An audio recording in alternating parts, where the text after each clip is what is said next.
Super Slot 75 movie reviews with a twist. Just got done out of a screening of White Boy Rick. White Boy Rick is the true story of Rick Warshie, who at one point became Michigan's longest serving non-violent offender, roughly 30 years, under the 650 milligram drug, 650 to life, anything over 650 milligrams, or grams rather, mandatory life sentence. That's in Michigan. Used to be. Okay. So Rick family, poor, they're just poor. The dad is a low-level guns dealer who happens to make homemade suppressors and sells them.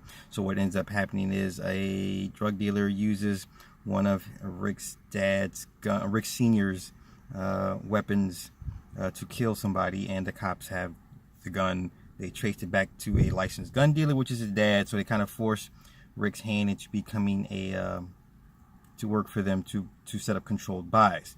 And then after he does so well with controlled buys, then they give him drugs to sell. So then Rick befriends a low-level street dealer by the name of Boog. He gets into the crew. He ends up meeting the head top dog, was Johnny Curse. So then he's working for them. And then, the drug shenanigans, people get shot and killed, yada, yada, yada. Standard drug dealer movie, CI informant movie. Nothing to really write home about. I think Matthew McConaughey played he puts his heart and soul to every role he does. So this is nothing different. Jennifer Jason Leigh playing the strung out daughter, played an excellent junkie. So what ends up happening is word gets out that Rick, at one point, was selling work underneath Johnny Curse's against his best wishes, and Johnny finds out. He says, if you need weight, come to me. He ends up meeting Art Deca. Art Deca is the supplier for Johnny Curse. He's out of Miami.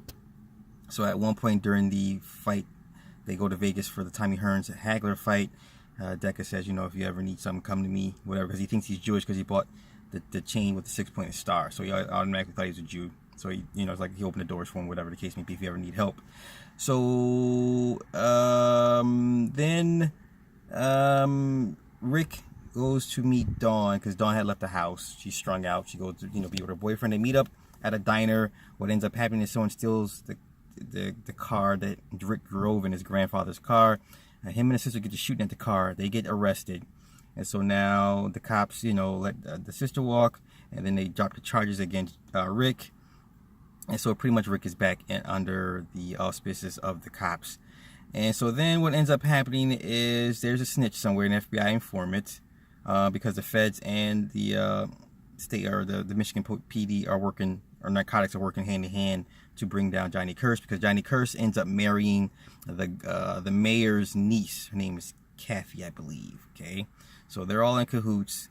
So they end up busting Johnny Curse. He goes to prison for 20 years.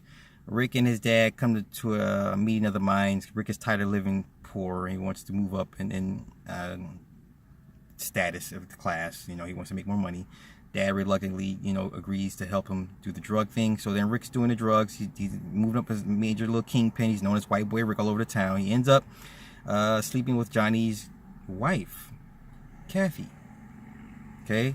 So then he ends up getting busted. Rick does, by the same cops that were pretty much he was working for at one point. He got caught with 8 kilograms of coke. I suspect that Johnny's wife, Keisha, was the informant. That's my suspicion. So then they cut a deal, of course, with no paperwork.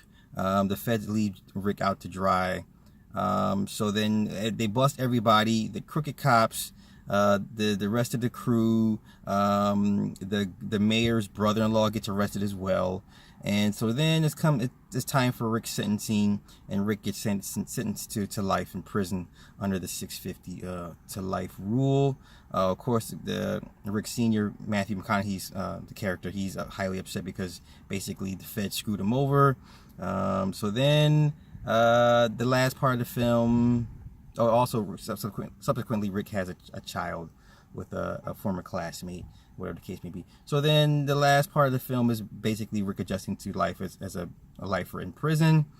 Ends up at the end, his sentence gets knocked down to, he gets parole after 30, close to 31 years. Rick Sr. passes away during his stint. He still keeps in touch with his daughter. His daughter is married with 2 sons. Tragic story. I'm gonna go and read up on the actual true story of Rick Warshi Jr. So that was my review for White Boy Rick. It was watchable. Nothing to write home about, but hey, it is what it is. Super Slot 75 movie reviews with a twist. Peace.